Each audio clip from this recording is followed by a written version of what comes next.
Entonces, hoy vamos a continuar con los seminarios que faltan, sobre todo con el seminario correspondiente a la transcripción de ARN, de los ARN. En este caso, pues Julia nos va a hablar de los ARN pequeños. Hasta ahora veníamos conociendo que había tres tipos de ARN. El mensajero, que es el que permite producir proteínas, el ribosomal, que es la estructura, los ribosomas, y el de transferencia, que es el que permite movilizar los aminoácidos dentro del citosol para que se sinteticen las proteínas. Pero hay otros ARN poco conocidos, de los cuales nos va a hablar Julia Macías hoy día. ¿Estás autorizada, Julia, para mostrar tus diapositivas?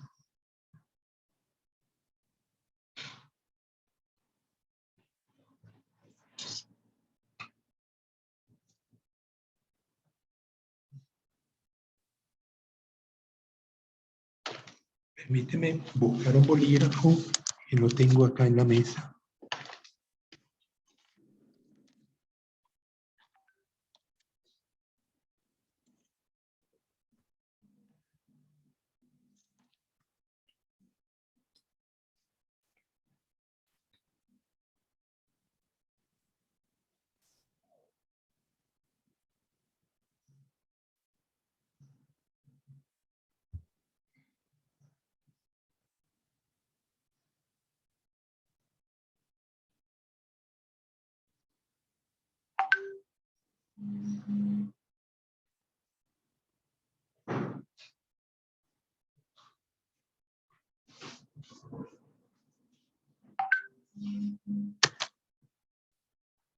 Ya estamos listos. Ya. Buenos días, compañeros, profesor. El tema a tratar es la transcripción de ARN pequeños y otros poco conocidos. Ya. Una clase recientemente descubierta de reguladores llamados pequeños ARN puede controlar la duración y la traducción del ARN mensajero. Veamos cómo funciona esto. Antes de ver el proceso, quiero aclarar que los microARNs, como se lo hace llamar, o miARNs, estuvieron entre los primeros ARN reguladores pequeños en ser descubiertos.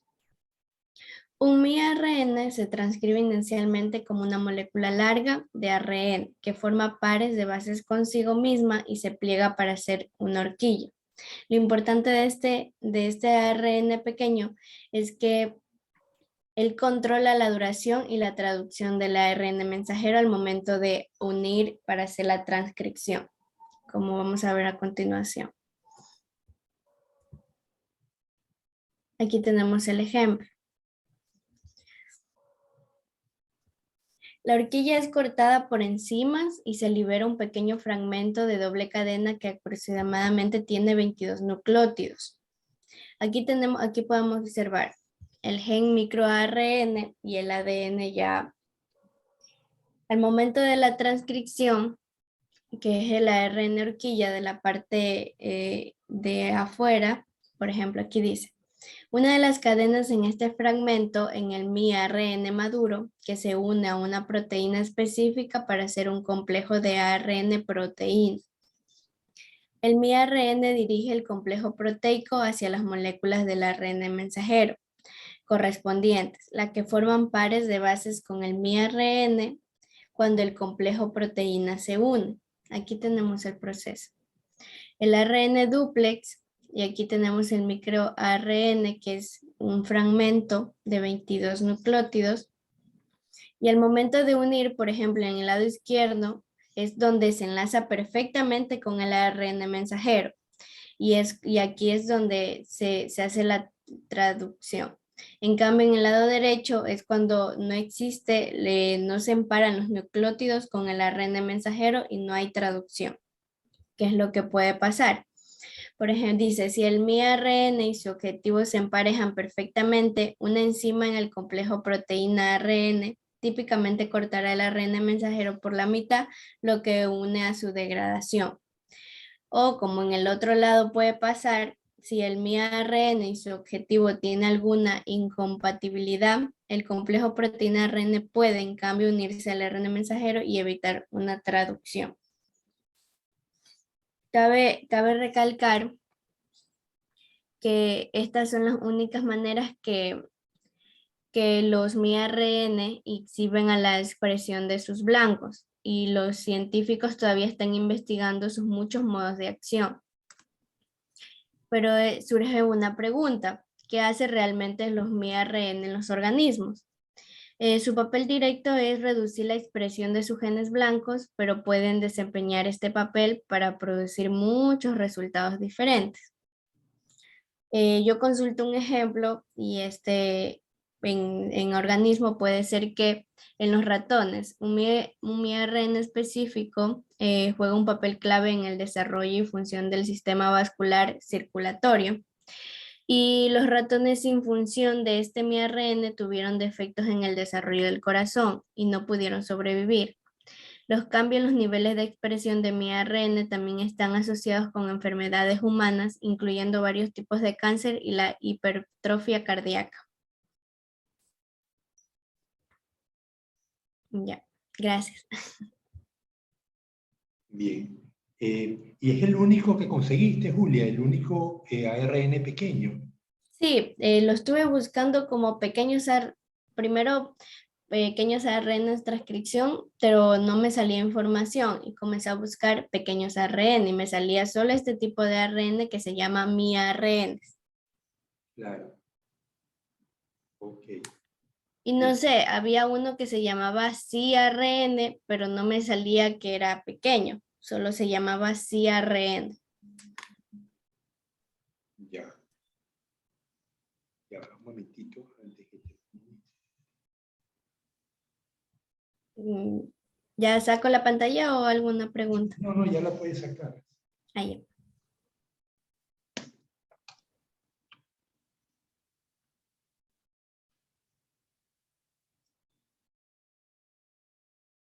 Cuando puse este tema, yo juraría que había otros ARN más pequeños.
Un segundo, muchachas, que es que tengo que atender un problema de la comisión de investigación, pero eso solamente son unos mensajes.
Comparto el libro de Robertis. A ver, Julia, si me ayudas.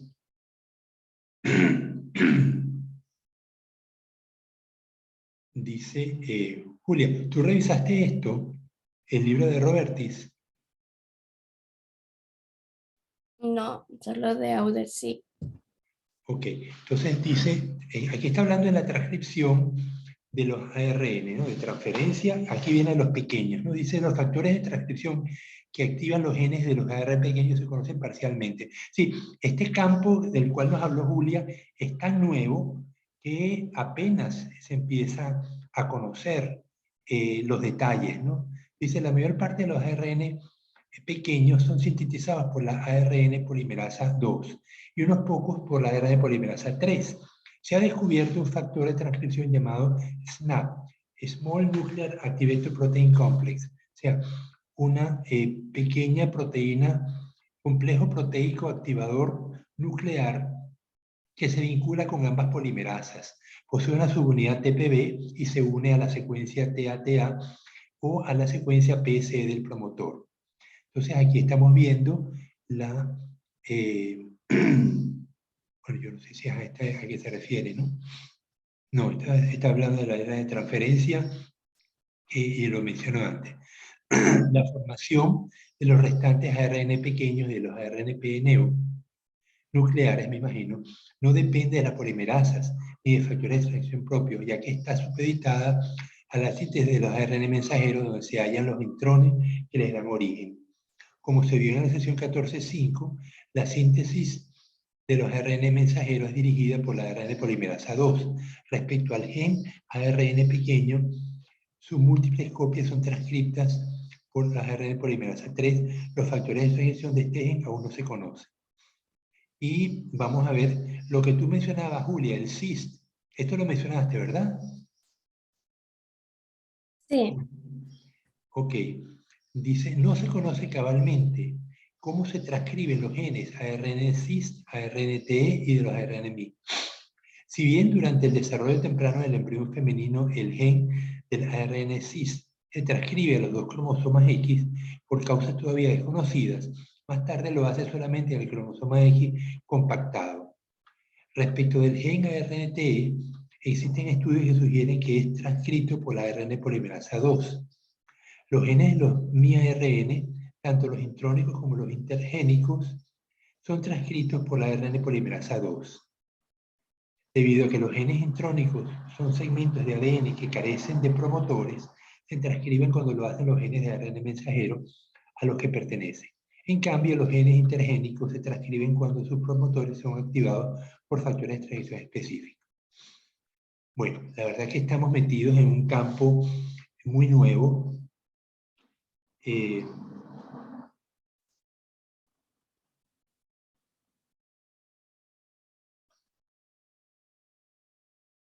del cual apenas se empieza a conocer cómo se expresa y cómo se afecta el ARN mensajero en su actividad.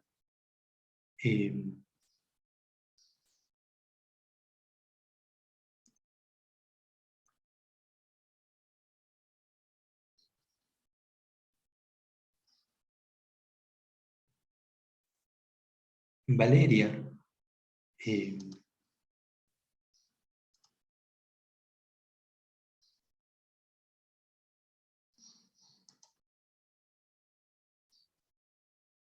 ya va. Valeria, a ustedes les toca el próximo seminario el día miércoles, ¿verdad? Sí. Aquí tengo que Valeria le toca tipo de ARN de transferencia en la síntesis de proteínas. O sea, ya entraríamos a procesamiento de proteínas, ¿no? Mientras que a Alison le tocaba procesamiento de ARN pequeños. Julia nos acaba de hablar de transcripción de los ARN pequeños. Y Alison nos iba a hablar del procesamiento, o sea, cómo hacer para que sean funcionales. Alison, ¿tú tienes listo esto?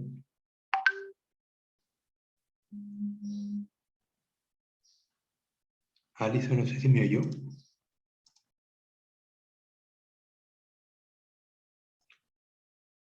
Alison, ¿estás presente? Valeria, ¿tu hermana está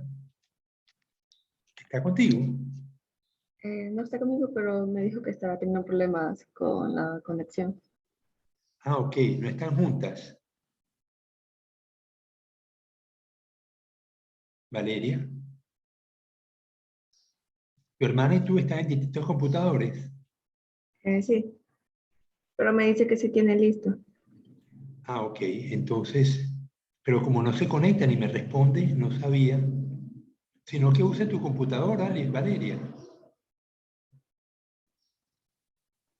Ok, deje ver si la arreglo, si no le dejo esta compu.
Hola, ¿sí se me Ajá. escucha? Sí, sí. Dime, Eh, Alison. dígame. ¿Pudiste resolver el problema de tu computadora, Alison? Sí, sí, es que a veces el Zoom como se queda y no me deja como apretar nada. Ya. Entonces lo vas a usar el tuyo, no el de tu hermana. No, ya lo pude arreglar, ya funciona normal. Ok, entonces estamos listos. Cuando quieras, Ok.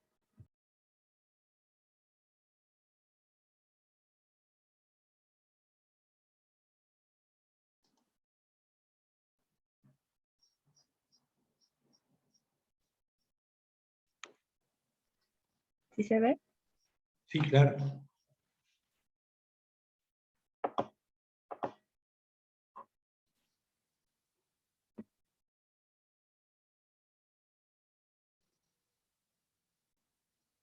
Buenos días, profesor, buenos días, compañeras. El tema del que voy a hablar es sobre el procesamiento de los ARN pequeños. Un ARN pequeño nuclear o ARNPN es una clase de molécula de ARN pequeñas, llamadas así por su tamaño y por encontrarse en el núcleo de las células eucariotas. También se las denomina ARNU por su elevado contenido en uracilo. Como los demás ARN, los ARN pequeños nucleares son monocatenarios, es decir, una sola cadena. La longitud de un ARN pequeño nuclear promedio es de aproximadamente unos 150 nucleótidos. ¿Cuántos? ¿Cuántos? 150. No se entendió. ¿Lo repite, por favor? Eh, lo último, los 150 nucleótidos Ah, de longitud. 250. Oh, perfecto, ya, sigue. Su función principal es el procesamiento del ARN premensajero y este ARN dentro del núcleo de células eucariotas en las motas de empalme y en los cuerpos de Cajal del núcleo celular de las células eucariotas. Los cuerpos de Cajal son estructuras nucleares implicadas en la biogénesis de ribonucleoproteínas requeridas para el procesamiento nuclear del pre-ARN y del pre-ARNR, es decir, el ribosomal. Respectivamente, un ribonucleótido es un complejo de ácido ribonucleico y proteínas de unión ARN, que por eso su nombre, y al unirse varias de estas ribonucleoproteínas forman un complejo llamado espiseosoma, el cual es el encargado de eliminar intrones, que son las regiones que no se codifican, y por lo tanto uniendo exones, que son los que se codifican, esto en un ARN, en un pre-ARN mensajero tránsito. Este proceso generalmente se conoce como empalme. Y las motas de empalme son las estructuras subnucleares que se encargan del empalme, es decir, en los cuerpos de Cajal se crean los espleosomas para después llevar a cabo el empalme.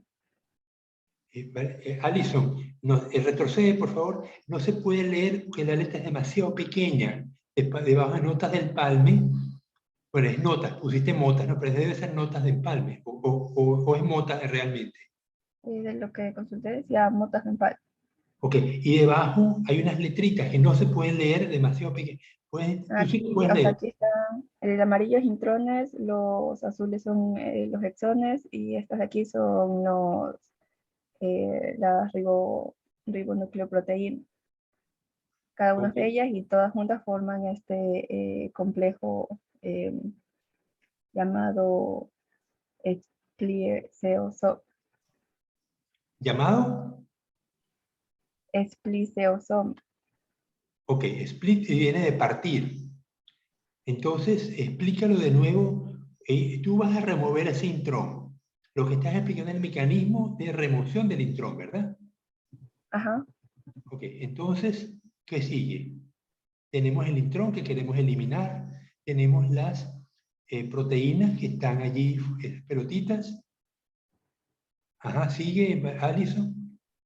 Y hay este complejo dobla la cadena ayudando a eliminar el intrón y por lo tanto uniendo el SOT. Ok, y seguramente hay una enzima que es la que hace la partición.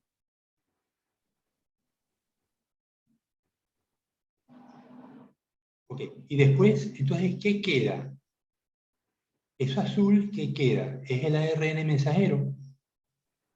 Es sí, el ARN mensajero y la parte en la que se va a codificar. Ok, y entonces, en lo que llamas ARN nuclear, pequeño nuclear, ¿cuál es la función? Eso es lo que expliqué, se encarga del procesamiento del ARN premensajero, o sea, se encuentra en estas como pelotitas, digámosle, y ayuda al procesamiento del ARN mensajero, eliminando los intrones, como haciendo el, el ARN premensajero ya un ARN mensajero maduro. Ok, pero entonces el ARN pequeño no lo vemos en esta imagen.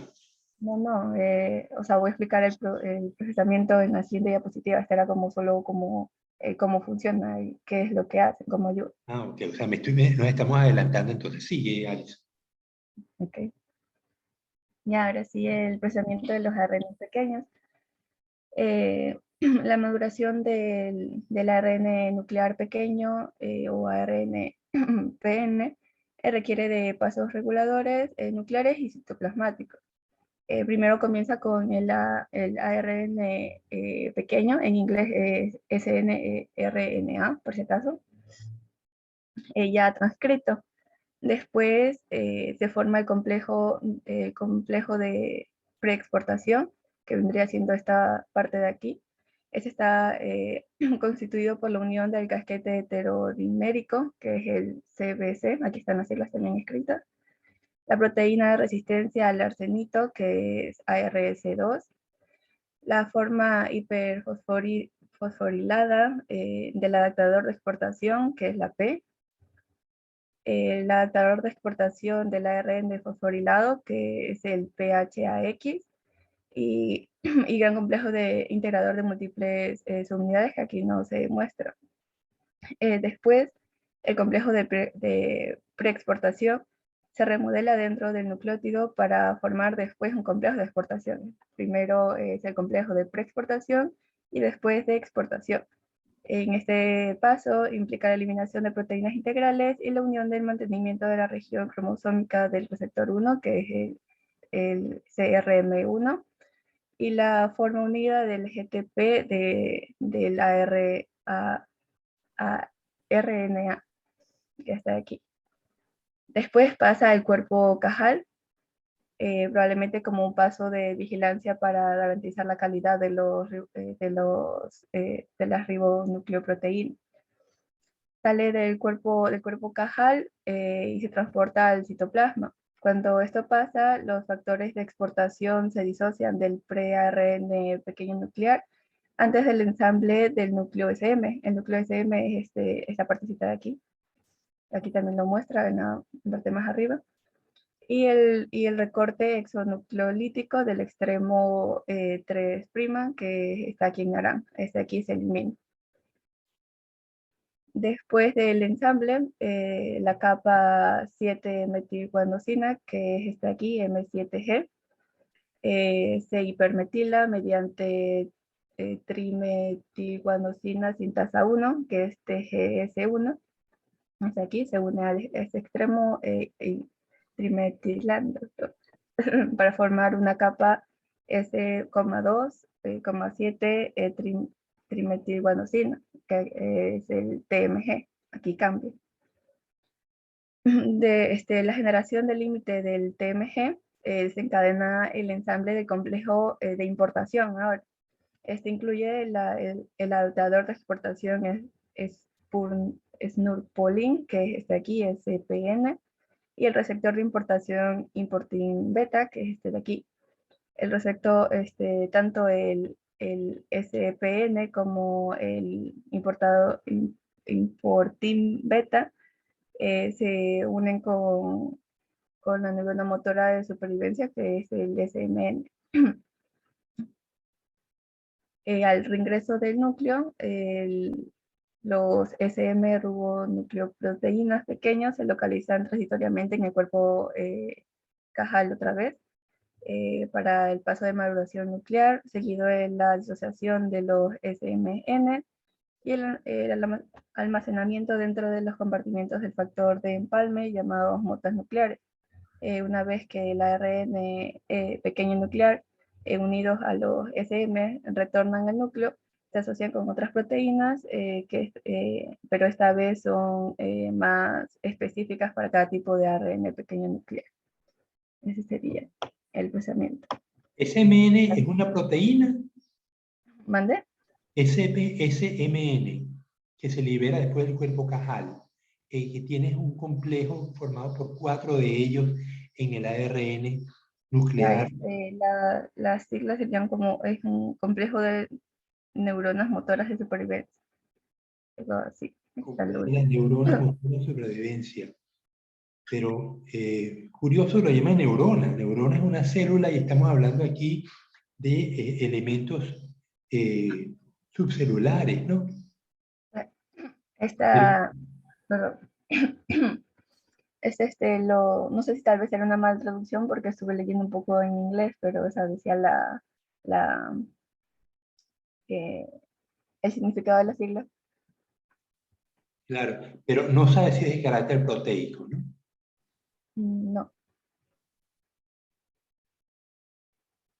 Ya. Entonces, ahora es curioso que sale del núcleo, se forma un complejo TGS1 y luego vuelve otra vez a ingresar al núcleo, donde pareciera que está sirviendo de incorporación de los SMN, ¿no? O sea, vuelve al núcleo, al cuerpo cajal, o sea, ahí se almacenan y como dije anteriormente, ya varios unidos forman este complejo llamado expliciosoma. Ya. Espliciosoma viene de partición, split viene de partir, ¿no? Uh-huh. Y esto seguramente, claro, en esta diapositiva no está, pero tú averiguaste cuál es la función de la espliciosoma. Sí, es el ayudar al procesamiento del pre-ARN mensajero, haciendo eso, sacando, por decirlo, los intrones y uniendo los exones. Eso es lo que hace el expliciosoma. Ok. Entonces, el ARN pequeño nuclear tendría por función trabajar en esto, en salir hacia el citosol, después formar un complejo, como explicaste, unirse a los SMN e incorporarlos al núcleo nuevamente. Y son estos SMN, bueno, ahí no dice cómo se constituye el espliciosoma, ¿no? Pero pareciera que SMN tiene que ver con los espliciosoma. Los SMN o sea, forman un complejo de importación. Ya, como dije, en el cuerpo cajal se disocian, es decir, se separan. Ya. Y, ok. Y se forma el espliciosoma, que no tenemos la estructura aquí, pero sabemos que interviene entonces en el procesamiento del ARN mensajero. Sí, es como el esplicosoma son varios ribonucleoproteínas están unidas, ya como bastante cantidad de ellas que forman este complejo de esplicosoma. Ya. Sí, realmente la complejidad de cada una de estas cosas que vemos, Alison, se transforma en un complejo bien, con muchos componentes.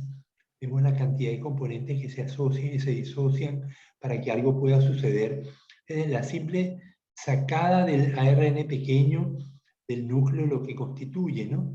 Toda la cantidad de estructuras que se le tienen que pegar para que pueda salir del núcleo y pasar a constituir en el citosol las estructuras que se requieren para pegarle el SMN, ¿no? Estos, el CBC, el FACS, CRMI, esto vuelve a ingresar al núcleo seguramente, ¿ah? No leíste sobre esto. No. Pero si está saliendo del núcleo al citoplasma, es muy probable que voy a tener que volver a ingresar para volverse a utilizar dentro del núcleo. ¿Se parece razonable, verdad, Alison? Ajá. Ya. Este es tu última diapositiva, ¿no? Sí.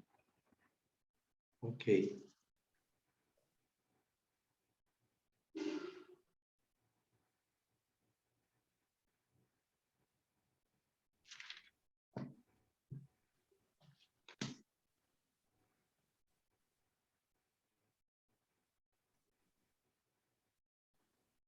Que necesito accesar. Ya puedes parar, Alison, para yo poder trabajar.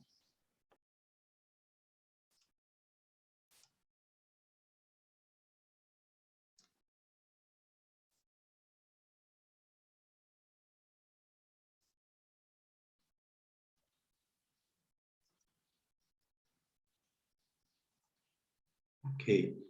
Entonces, Julia ya nos dio esto.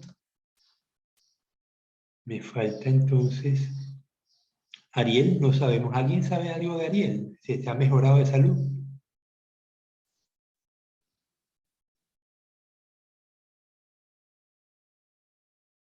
Alison, Valeria, ¿no sabe nada de Ariel?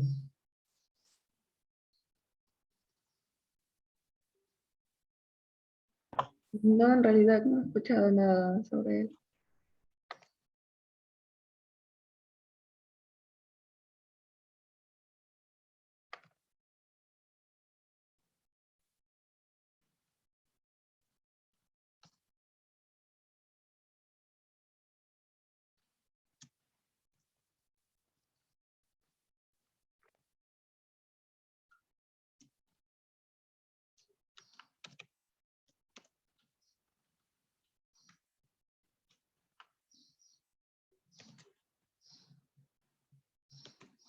Vamos a ver si responde. Le acabo de mandar el último mensaje que tengo es el de 22 de diciembre.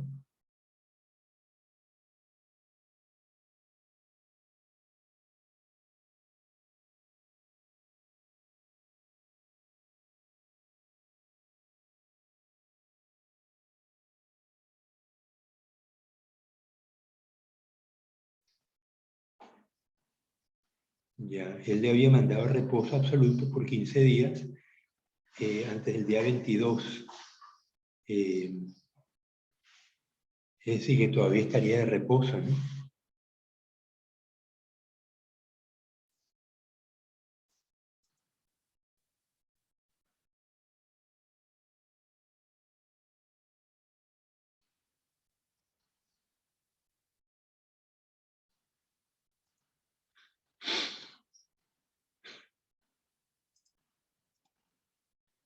Bueno, entonces,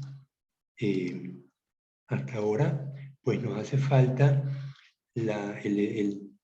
Dayana tendría que haber hablado de la transcripción de la ARN de transferencia para terminar con todas las transcripciones. Ya hemos cubierto la transcripción y regulación de los ARN mensajeros, de los ribosómicos, y hoy Julia nos habló del ARN pequeños. Falta el ARN de transferencia.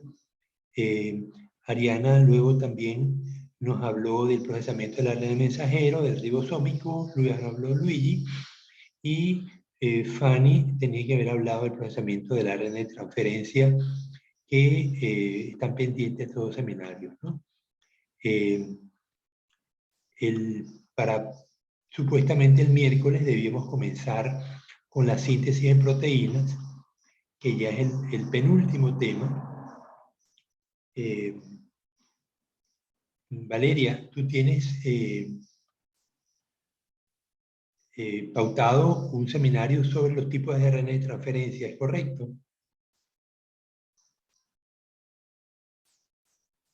¿Cómo?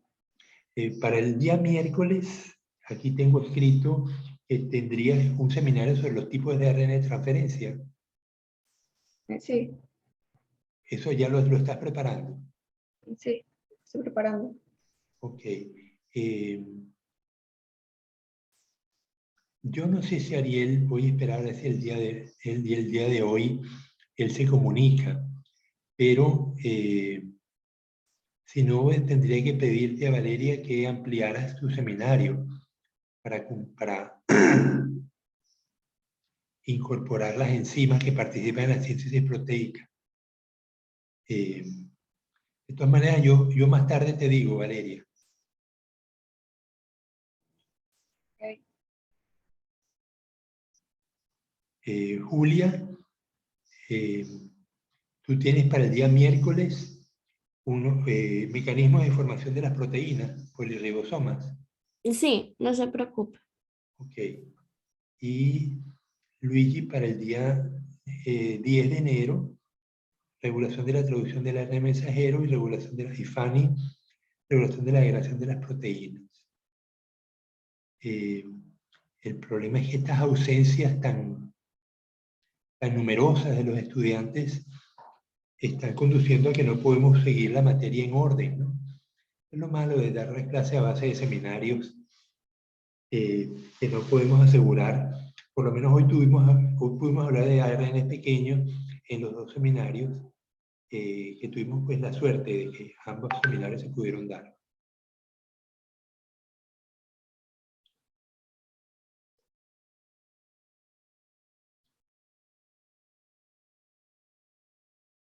Bien. ¿Qué han oído de la... Les he ido pasando...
Estoy leyendo los mensajes que les he pasado después de la última clase, el día 22. Había uno sobre, le envié el día 23, dice, actualizando nuestra conversación sobre la variante Omicron, le envié el artículo de la BBC de Londres. Dice ella,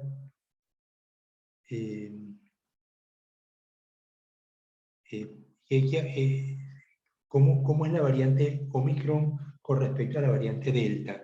¿Qué han oído al respecto, Alison?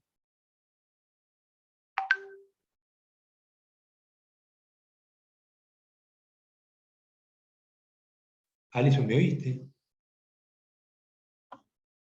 ¿Cómo? ¿Qué has oído respecto a la variante Omicron? Pues el último eso pues el video que había mandado al grupo, que lo vi y pues como que decía de que como que no daba fuertes síntomas y que podría como ayudar a, a hacer como más anticuerpos para el COVID, algo así. Ya. Sí, eso estaba en el último...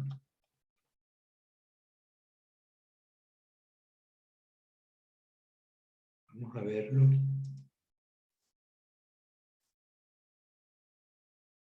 So, what is your response? So Tony is being really careful with his wordsmithing now, increasingly so. He's guarding himself. He says optimally protected. What he's not saying is fully. Ya. Vamos a volver a empezar. ¿Están viendo la pantalla? Sí. Dime, Julia. Julia. Sí, sí se ve. Ok, vamos a volver a empezar. Cuando habla de Tony, se refiere a Tony Fossi. ¿Sabe quién es? Valeria, Julia, Allison. ¿Saben quién es el Tony Fossi? Yo no. Valeria Yo tampoco.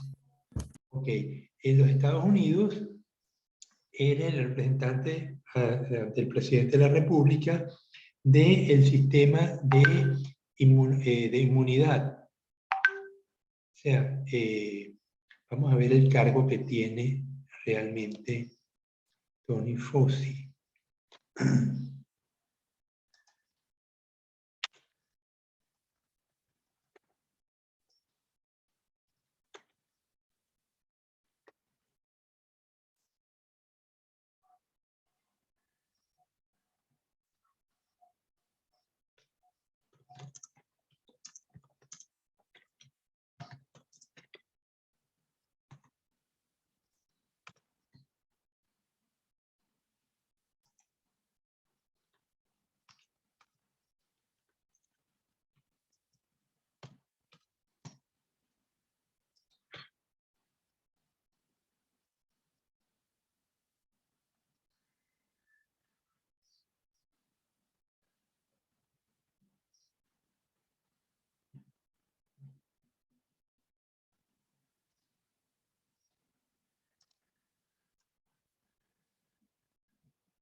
¿Lo ven? Dime, Valeria, ¿y se ve? Sí, se ve. Entonces dice, Anthony Stephen Fauci es de descendientes italianos. Es un médico estadounidense especializado en inmunología, experto en reumatología y VIH-Sida. Ha sido director del Instituto Nacional de Alergia y Enfermedades Infecciosas desde el año 84. O sea, tiene 16 más 21, 56 años. Bueno, él es el asesor médico jefe del presidente de los Estados Unidos del año 2021.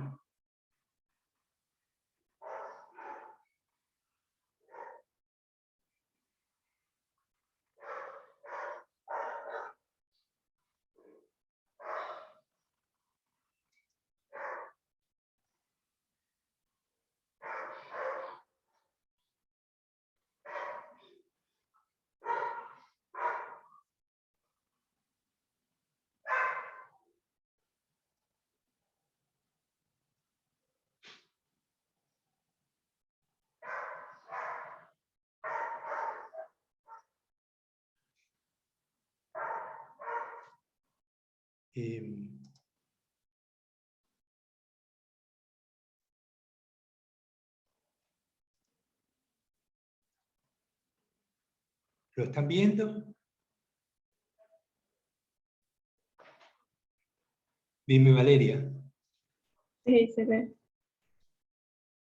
Ok. Entonces dice, es un médico estadounidense especialista en inmunología, experto en reumatología y VIH-Sida.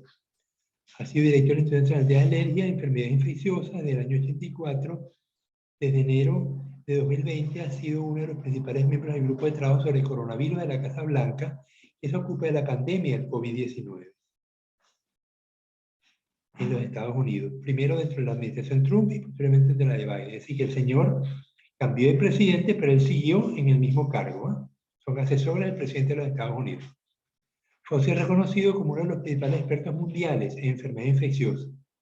Como médico de los Institutos Nacionales de Salud, Fauci ha servido a la salud pública estadounidense en varias áreas durante más de 50 años y ha sido asesor de todos los presidentes desde Ronald Reagan. Ha contribuido a la investigación del VIH-Sida y de otras inmunodeficiencias, tanto como científico como jefe del Departamento de los Institutos Nacionales de Higiene, y de 1983 al 2002 fue uno de los científicos más citados del mundo en revistas científicas. Ok, entonces se dan cuenta de que Anthony Fauci pues representa uno de los expertos mundiales en enfermedades infecciosas, y obviamente su opinión pues cuenta mucho, ¿no?, para la Organización Mundial de la Salud. Entonces vamos a volver a la entrevista que le están haciendo a la persona. Vamos a ponerla.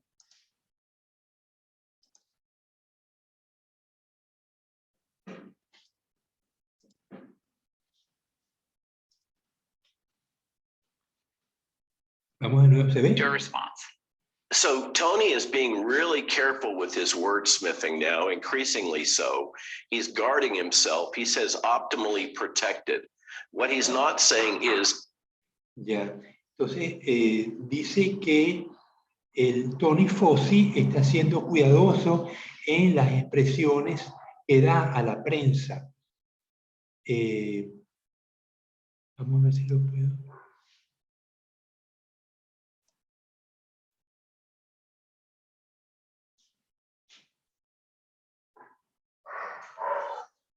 Ok, después dice, cada vez más, por lo que se está escuchando a sí mismo, dice protegido de manera óptima. Entonces, ¿qué es lo que según Tony Fauci y este persona que están entrevistando en Fox News, por qué dicen que la Omicron provoca una protección más eficiente? Julia, ¿por qué crees tú?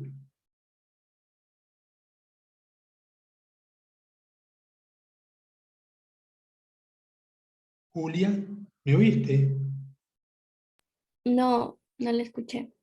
Ok, Alison estaba mencionando hace unos minutos de que Omicron es una variante del COVID-19 más contagiosa. ¿Es correcto, Alison? Alison, esto que participe, por favor, abran las tres, abran los micrófonos, por favor. No los tranquen para podernos comunicar. Valeria, Alison, Julia, abran los micrófonos y denos abiertos. Listo.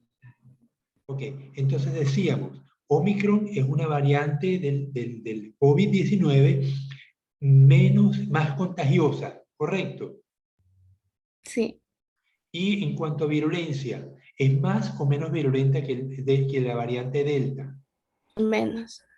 Menos, por lo tanto, contagia a más personas, pero de una manera más suave. ¿Esto qué significa a la hora de generar anticuerpos? Es positivo Ajá, ¿por qué es positivo? porque ayuda a que todos tengamos la inmunidad sin tener mucha consecuencia de síntomas. Ya.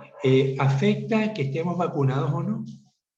Claro, las personas que no están vacunadas le da peor, por lo que no tienen ya la protección de la vacuna.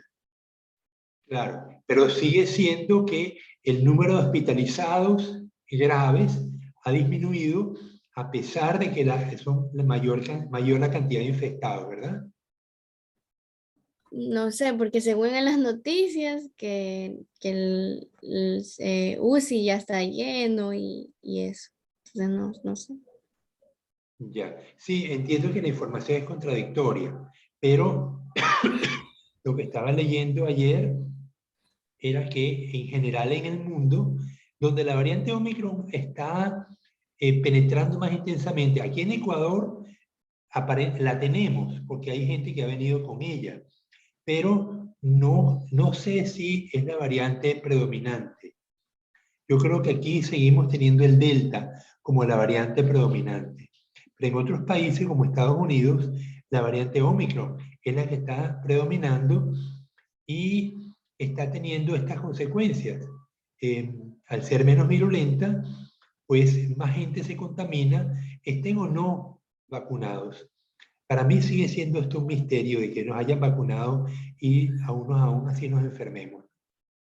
Bueno, vamos a ver qué sigue diciendo esta persona que entrevistaron. So he's guarding himself. He says optimally protected. What he's not saying is fully protected. Omicron blows right through the vaccines and through the triple jabbed. Omicron is very, very infectious, and the data are already in.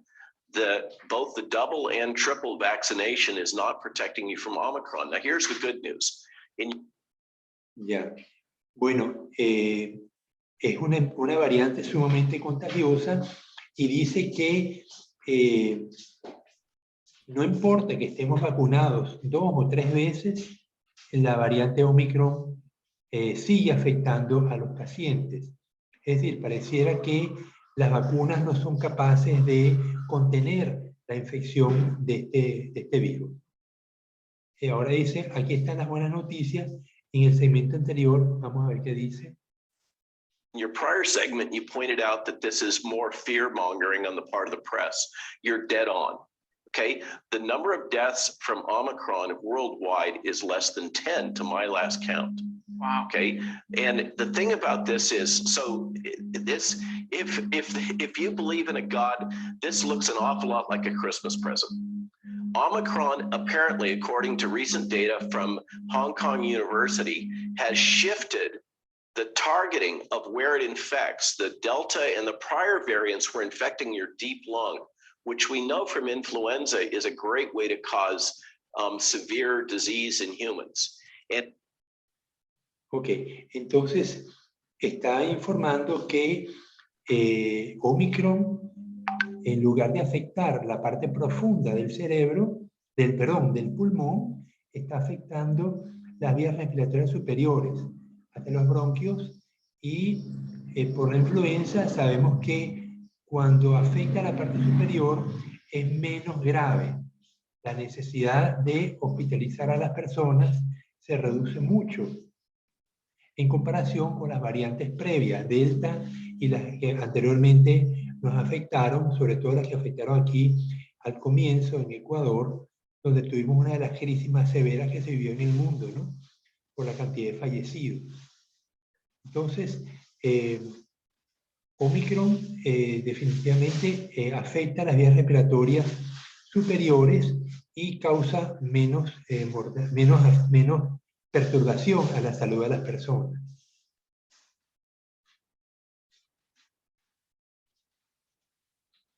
And it shifted to the upper airway, to the bronchus. And we know from influenza, when viruses do that, they're much less pathogenic and much more infectious. So the good news with Omicron is very low disease, highly infectious. It looks an awful lot to the experienced vaccinologists like a live attenuated virus vaccine that you might design for purpose. It's going to elicit a strong mucosal immune response. This is about as good as we could possibly want right now in terms of outcomes. So Dr. Malone, again, this is just news you're not going to see anywhere else on television tonight. You're saying what's happening with Omicron, from what we know now, is good news. And yet the media establishment, the political establishment are freaking out to shut things down again, to do untold damage to children and communities. It's stunning to me. Absolutely stunning. I think they're disappointed with the good news. Yeah, I think they're really disappointed because this is the way to move right into the climate lockdowns at this point. Dr. Malone, again, I want to thank you. Ya. Entonces, ¿qué fue lo último que dijeron, Julia? Julia. De que es una buena noticia y que sobre los políticos, algo así.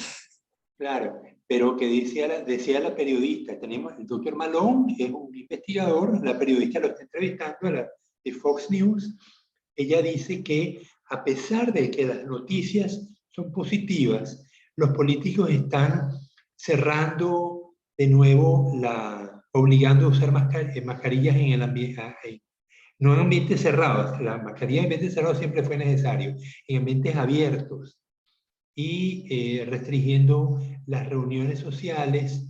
Es decir, los políticos están actuando como si no fueran noticias positivas, más bien aumentando las restricciones, ¿no? De hecho, la universidad iba a comenzar las actividades del personal administrativo hoy regularmente y lo pospusieron por una semana. Es decir, que va a ser el lunes de la semana que viene cuando los empleados administrativos de la universidad empiecen, el lunes 10, empiecen a trabajar nuevamente. Porque ayer ustedes recibieron la notificación del rector, ¿verdad? Ayer. Dime, Alison. No, por lo menos yo no he visto nada de No recibiste. Varios estudiantes se comunicaron conmigo ayer. Les leo lo que dijo el decano, el profesor Clever Mendoza, coordinador de la carrera. Vamos a leerlo un momentito.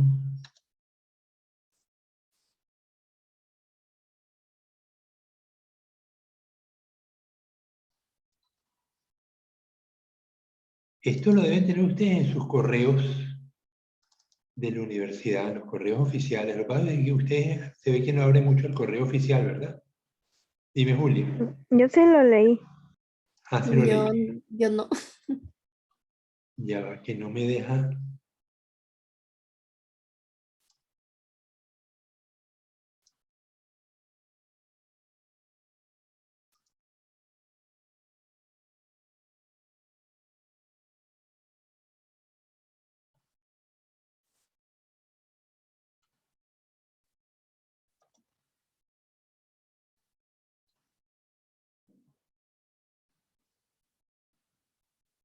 Ariana, apareciste, buenos días. Ariana, saluda. Buenos días, profe. Sí. ¿Qué te pasó que llegaste tan tarde? Me quedé dormida. Ya, bueno, dice comunicado. ¿Lo están viendo? Dígame si lo están viendo. Sí, sí se ve. Ok, esto lo pasaron ayer a todos los correos.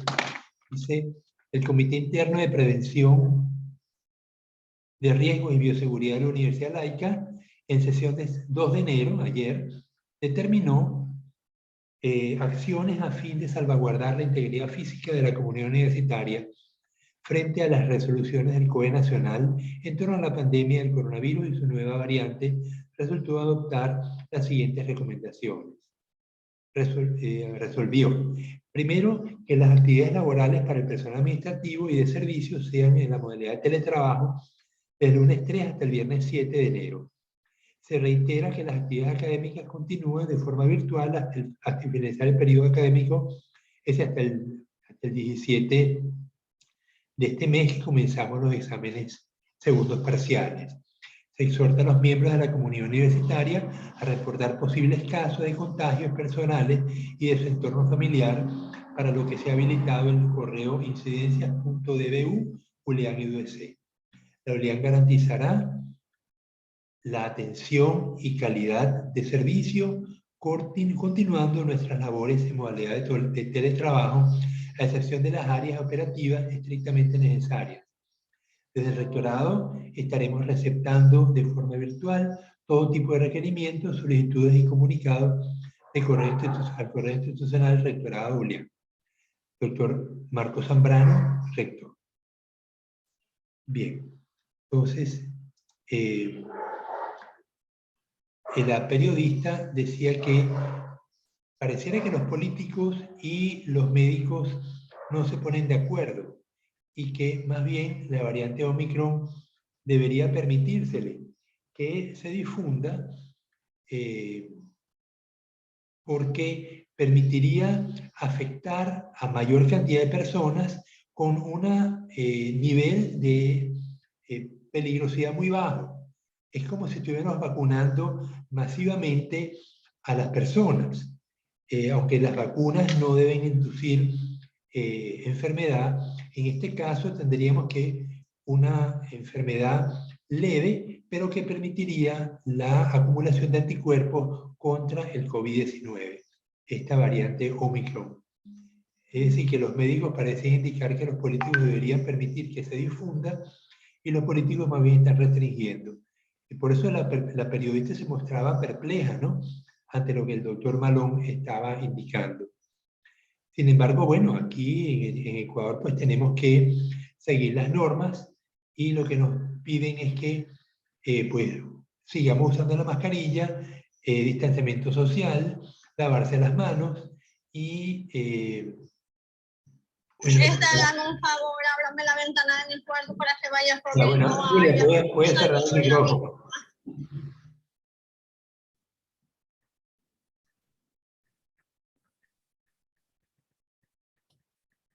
Es que si yo cierro el micrófono de Julia, después no lo va a poder abrir. Julia, ciérralo tú. Ya me pasó, cuando quise cerrar el micrófono de un estudiante, luego ya no se pudo volver a conectar. Entonces, bueno, ya. Ariana,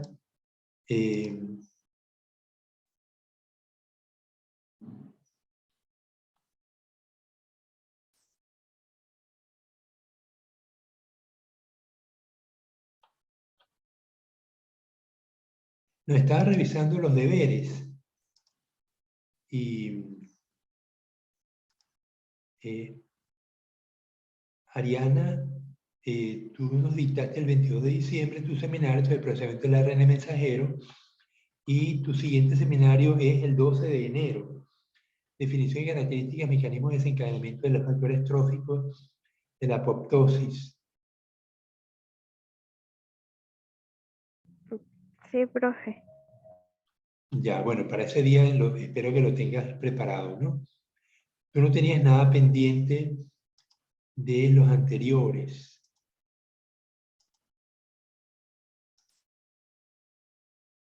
No.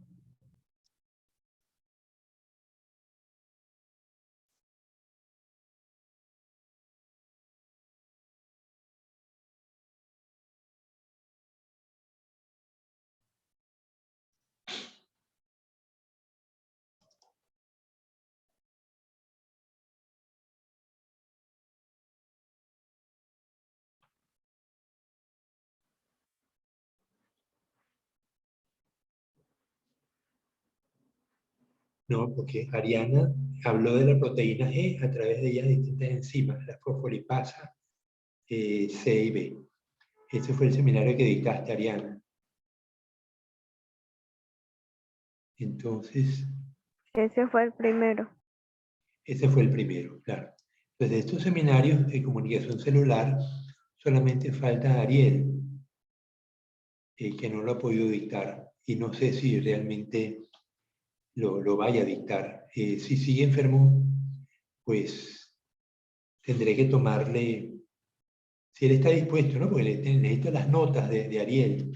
Y como son 3 seminarios que tiene que dictar y no ha dictado ninguno, tendría que tomarle pruebas escritas. Voy a hablar con él hoy a ver cómo está, a ver qué medidas tomamos al respecto, ¿no?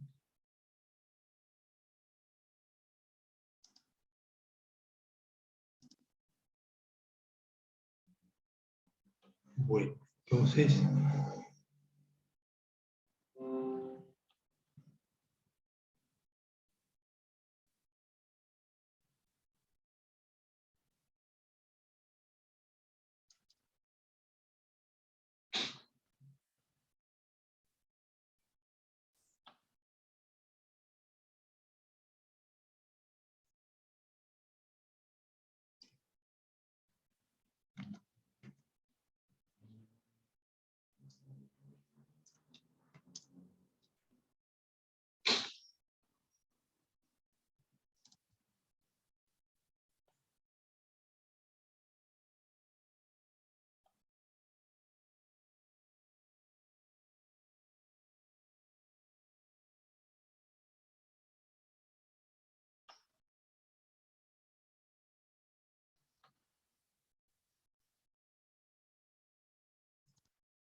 Les pregunto, ¿leyeron este artículo?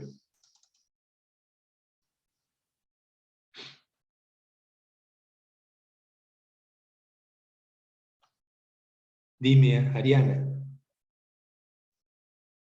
Arenita.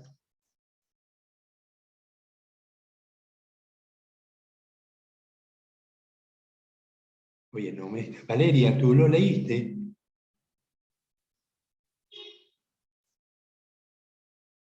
Valeria, Alison, cualquiera que me No. responda, por favor. No tenía la oportunidad. Yo Ok. no. Bien, entonces, como estamos hablando de ARN mensajero, vamos a leerlo en los minutos que nos quedan. Dice, hace apenas un año, Anna Blackney trabajaba en un campo de la ciencia relativamente especializado y poco conocido por el gran público en un laboratorio de Londres. Pocas personas fuera de su círculo científico habían oído hablar de las vacunas de ARN mensajero, porque aún no existía ninguna. Anna Blackney es una, ella creo que es croata o algo así, viene del Europa Oriental, y su especialidad durante muchos años fue trabajar con ARN mensajero, ¿no? Pero no era un campo de la biología molecular que se hubiera destacado por encima de otros, ¿no? Sin embargo, de repente surge a la palestra y empiezan a producirse la primera vacuna, que fue como, ¿qué naturaleza tenía la primera vacuna, Julia? La primera vacuna contra COVID, ¿de qué naturaleza tenía? ¿Eran virus atenuados o era base de ARN? No sé. ¿Alguien la ayuda? Era la de la reina mensajero, ¿no? Exactamente. ¿Qué compañía la produjo? Era Pfizer y Moderna.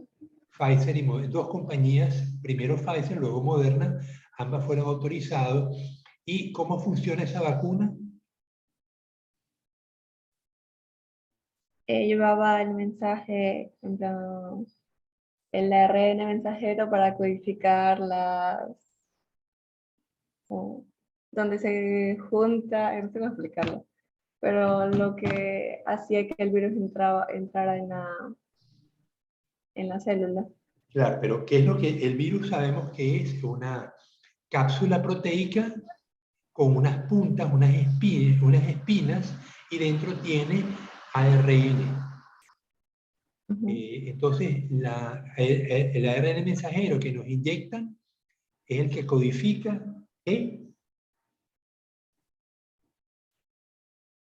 ¿codifica el ARN del virus o codifica la proteína del virus? La proteína.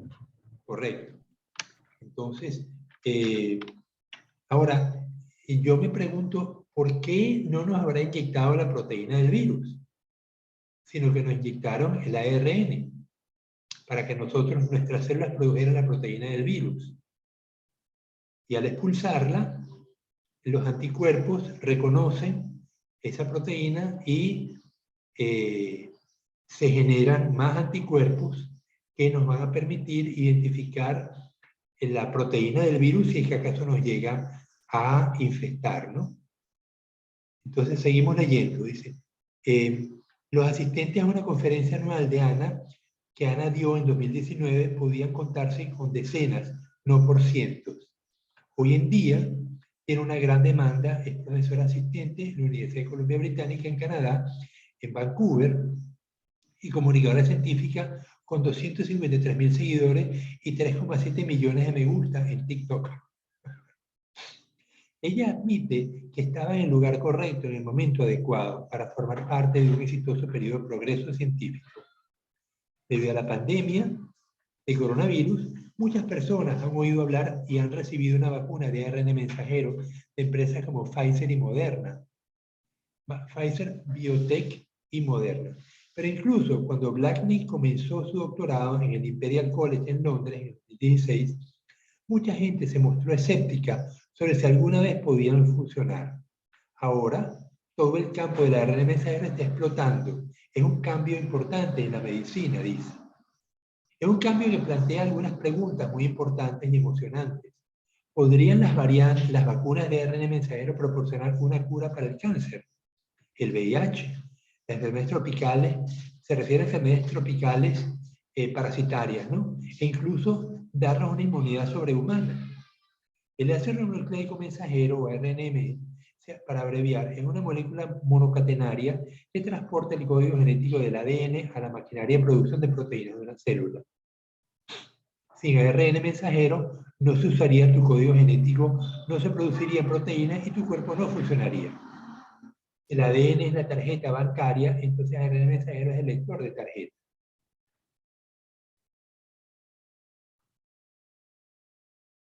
Una vez que un virus está dentro de nuestras células, libera su propio ARN, engañando a nuestras células secuestradas para que produzcan copias del virus en forma de proteínas virales que comprometen nuestro sistema inmunológico. Las vacunas tradicionales funcionan inyectando proteínas víricas inactivadas llamadas antígenos, que estimulan el sistema inmunológico del cuerpo para que reconozca el virus cuando reaparece. Las vacunas tradicionales, por ejemplo, Sinovac. ¿Cómo funciona Sinovac, Alison? La vacuna de Sinovac, si no me equivoco, era el virus atenuado. Ajá. Cuando la polio surgió en los años 50, la vacuna contra la poliomielitis es un virus que está compuesta por 3 dosis, porque son 3 tipos de virus que provocan la polio. Entonces nos vacunan con 3 dosis. Funcionaban así, eran virus atenuados. Y durante mucho tiempo las vacunas funcionaron así. Hoy en día la vacuna contra el COVID también es así. O sea, la vacuna de Sinovac, Sinopharm y la Sputnik de Rusia funcionan así. Son virus atenuados, no son ARN. Las vacunas ARN son la de Moderna y Pfizer Biotech. Luego, seguimos leyendo. Dice, la genialidad de las vacunas de ARN mensajero es que no es necesario inyectar el antígeno en sí. Lo que hace falta, o sea, no hace falta inyectar la proteína. Lo que hacen estas vacunas es utilizar la secuencia génica o código del antígeno traducido en ARN mensajero. Es un fantasma de lo real, engañando al cuerpo para que cree anticuerpos muy reales. El ARN mensajero artificial en sí mismo desaparece, degradado por las defensas naturales del cuerpo, incluidas las enzimas que lo descomponen, dejándolo solo con los anticuerpos. Por lo tanto, es más seguro producirlo de manera más rápida y económica en comparación con las vacunas tradicionales. Ya no se necesitan enormes laboratorios de bioseguridad que cultiven virus mortales entre millones de huevos de gallina. Saben que algunas enfermedades infecciosas, los virus no pueden ser cultivados sino en células vivas. No son como las bacterias. Las bacterias pueden ser cultivadas en placas de agar, como un medio nutritivo. Los virus requieren células vivas para poderse reproducir. Entonces, por eso usan huevos de gallina, donde el virus va a encontrar células que puede infectar y, a su vez, multiplicarse. En este caso, pues, no hace falta, pues, tener cultivos naturales del virus, porque lo que tenemos son muestras de ARN que las vamos a reproducir por PCR, ¿no? En cambio, un solo laboratorio puede secuenciar las proteínas del antígeno y enviarlo por correo a todo el mundo. Con esta información, un laboratorio podría producir 1 millón de dosis de ARN mensajero en un solo tubo de ensayo de 100.000 litros, dice Blackley. Ahora hemos visto que ese proceso se desarrolla en tiempo real. El 10 de enero del 2020, Sam Johnson, profesor de Sonos en el Centro para el Control y Prevención de Enfermedades de China en Pekín, secuenció el genoma del coronavirus y lo publicó al día siguiente. La COVID fue declarada pandemia por la OMS el 11 de marzo. El 16 de marzo, utilizando la secuencia de SAM, la primera vacuna de ARN comenzó la fase 1 de su ensayo clínico. La Administración de Alimentos y Medicamentos de USA, la FDA, aprobó la vacuna Pfizer Biotech el 11 de diciembre del 2020, haciendo historia no solo con la primera vacuna de ARN mensajero, aprobada para humanos, sino también como la primera en tener una tasa de eficiencia del 95% de ensayos clínicos. ¿Qué significa el 95%, Julia? ¿Mandé? ¿Qué significa que en ensayos clínicos la vacuna de ARN mensajero de Pfizer tiene un 95% de eficiencia? De que sí funciona. Y que Claro. tiene un 5% de que no puede, pero es muy bajo la probabilidad. O sea, de 100 personas que inyectemos, 5 no van a generar anticuerpos en cantidad suficiente para considerarse que están defendidos contra el coronavirus. Ok, seguimos. La aprobación de la vacuna ARN mensajero de Moderna siguió de cerca el 18 de diciembre. La vacuna que anteriormente se había ganado el título de la vacuna más rápida de la historia, la vacuna contra la papera, tardó 4 años en producirse. Ahora, le preguntaban a Fauci por qué se había tardado tanto. Y él decía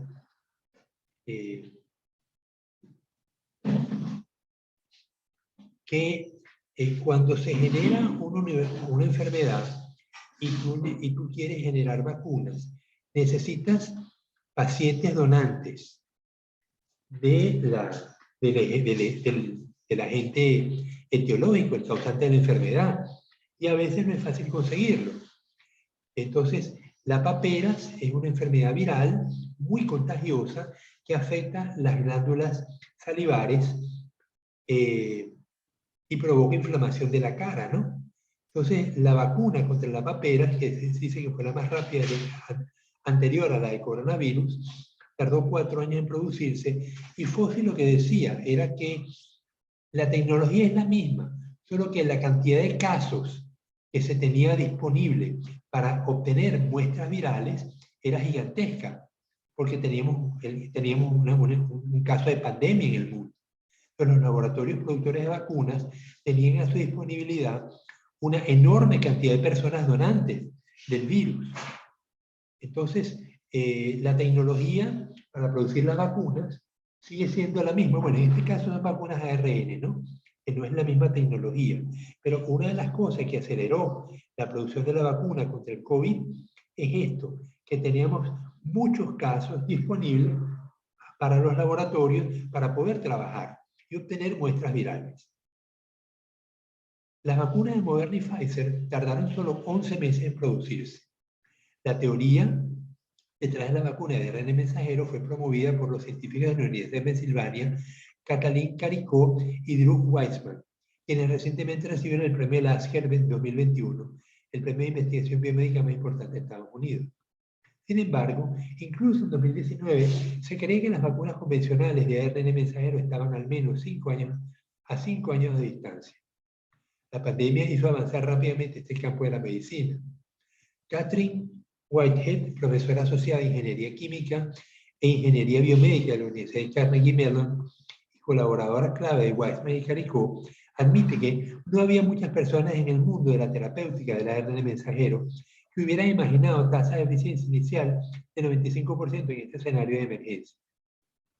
Pero ahora las posibilidades parecen infinitas.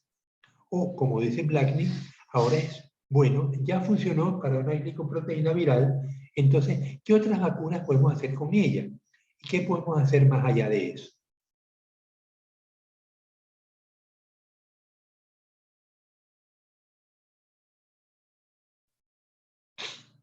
En la foto vemos el trabajo pionero de Kathleen Caricó y Drew Weissman sobre ARN mensajero preparó el terreno para la vacuna contra COVID de Pfizer y Moderna. En la Universidad de Rochester, Dragon Fu, profesor asociado del Departamento de Biología, recibió fondos de la Fundación Nacional de Ciencias de Estados Unidos para que su laboratorio investigara de forma acelerada las proteínas de ARN. Si actualmente estamos presenciando la vacuna de ARN mensajero 1.0 para la COVID, entonces la 2.0 abordará 2 categorías más de enfermedades, dice Fu. Una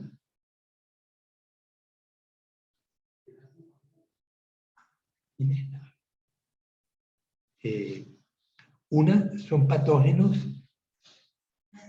como el SARS, pero pueden aplicar esta tecnología a otros invasores, como el VIH. Ya antes del COVID, las empresas estaban desarrollando vacunas de RNA mensajero contra el VIH. También cita el Zika, el herpes y los parásitos de la malaria en el campo de los patógenos. La otra categoría son enfermedades autoinmunes.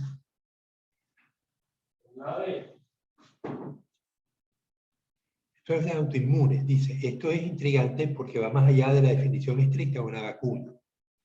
¿Cuál es una enfermedad autoinmune? Yo creo que salió. ¿Abre la puerta? ¿Está cerrada? Sí, salió. Está abierta.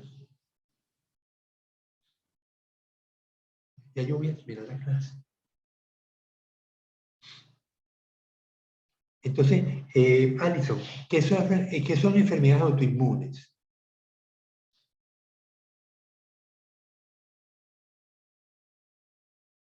Alison, ¿me oíste? Son enfermedades autoinmunes, pues hasta donde sé es como que el sistema inmune de la persona se ataca a sí mismo. Ataca a sí mismo. el cuerpo. Por ejemplo, ¿tienes alguna en mente?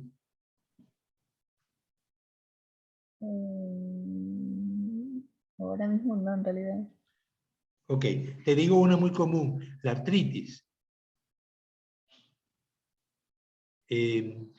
¿Por qué se produce la diabetes?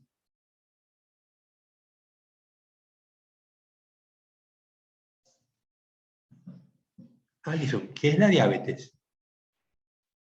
Pues un exceso como de azúcar en sangre, que es porque no producen mucha insulina las personas. Ok, ¿y por qué no produce mucha insulina?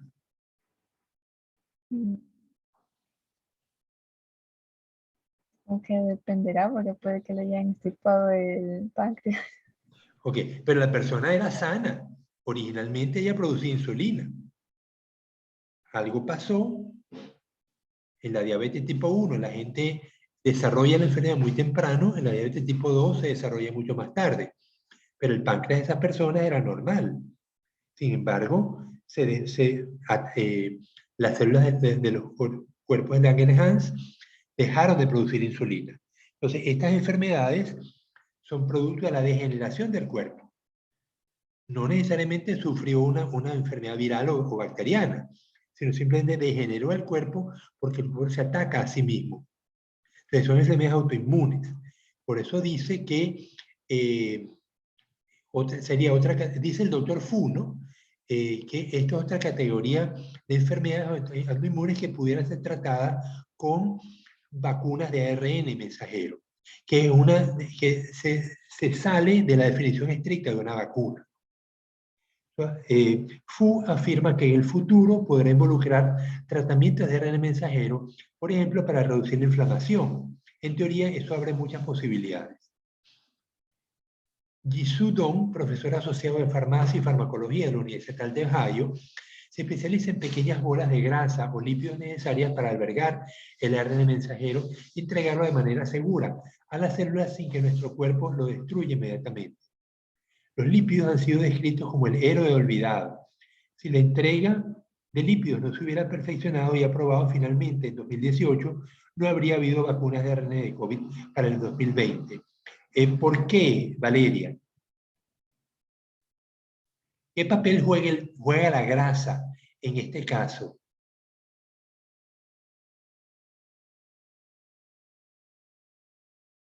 ¿Cómo nos inyectan el ARN mensajero en la vacuna?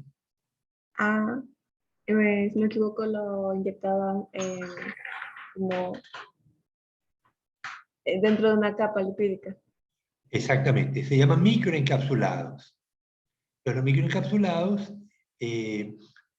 permiten proteger una sustancia determinada. Tú puedes microencapsular cualquier cosa.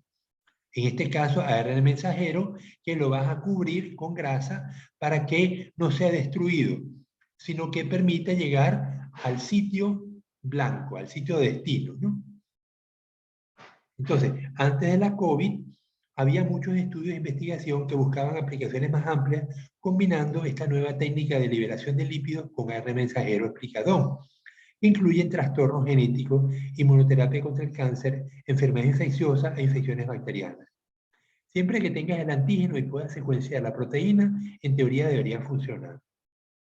Gracias al avance combinado de la administración de lípidos y la tecnología de ARN mensajero, las vacunas de tratamiento de desarrollo incluyen la terapia de ARN mensajero de Translate Bio para la fibrosis quística y la esclerosis múltiple, la vacuna de ARN mensajero de Griston Oncology y Gilead Sciences para el VIH, las terapias de Arcturus Therapeutics para la fibrosis quística y las enfermedades cardíacas, y la startup alemana Ethrix con AstraZeneca, que están desarrollando terapias de ARN mensajero para enfermedades pulmonares graves y el asma. También se están explorando soluciones para enfermedades tropicales. Moderna está cerca de la fase 2 de 3 de los ensayos clínicos de vacunas de ARN contra el Zika y chikungunya, que son enfermedades virales. Ambos patógenos se escriben como desatendidos porque afectan a las poblaciones más pobres del mundo y no reciben la investigación y el financiamiento adecuado. La velocidad y el costo de las vacunas de ARN mensajero podrían cambiar este paradigma y señalar el fin de enfermedades tropicales desatendidas. Quizá la primera nueva vacuna de ARN mensajero que llegue a nuestros estantes, sin embargo, será para un enemigo más familiar, la gripe.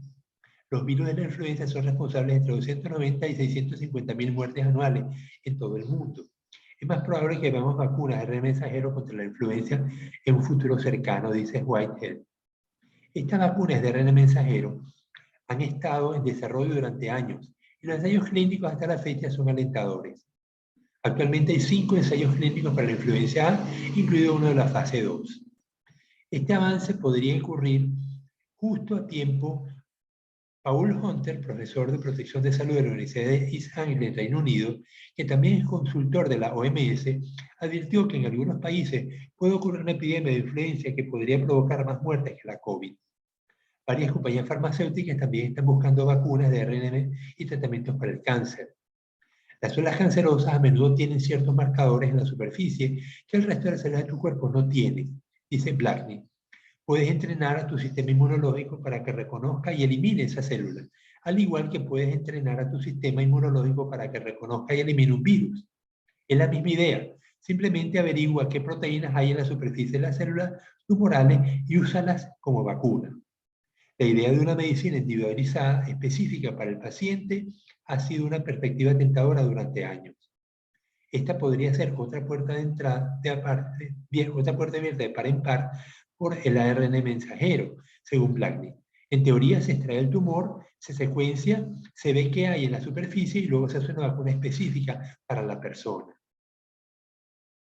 Si los tratamientos para el cáncer, el VIH y las enfermedades tropicales van de la mano con el ARN mensajero 2, ¿qué podría haber con el 3.0? Un área de gran preocupación para la medicina moderna es la resistencia a los antibióticos. Potencialmente podría imaginarse la fabricación de una vacuna contra un antígeno bacteriano, como C, difíciles, o algunos de los que son realmente difíciles de tratar, señor Blackney. Todavía no hay ensayos, pero revistas científicas como Frontiers in Microbiology se refiere, ¿no? Han explorado esta idea. También existe la posibilidad de aplicaciones comerciales en salud y bienestar más general.